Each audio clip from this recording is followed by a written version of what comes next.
Hi, my name is Nate McCullough on behalf of Expert Village. In these clips, we're going to talk about some of the possible problems with your windshield washer system and some hints and tips to get better performance out of it. In this clip, we're going to talk about your washer solvent nozzles. It is the spray point located here, and if you have a rear washer, they will have one of these as well.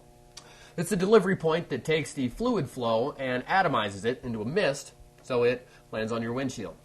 They just pop right out, just like so. If you happen to notice that one of your nozzles is not working, or that it is spraying oddly, not in a nice pattern, you can see it has these little pencil points here. What you're going to want to do is take a small angle pick or a needle and just go around them and clean out the contamination.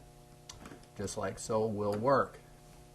Also, it may actually be plugged from the inside. If that is the case, you're going to unplug it, just like that, and tap the contamination out.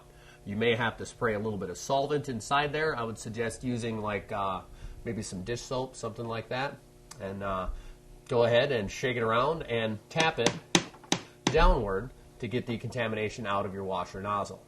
In certain cases, depending upon the particular make and model, the washer solvent nozzle will actually be built into part of the wiper arm. If you don't see them ready available on the hood, take a look at the wiper arm and you should find them.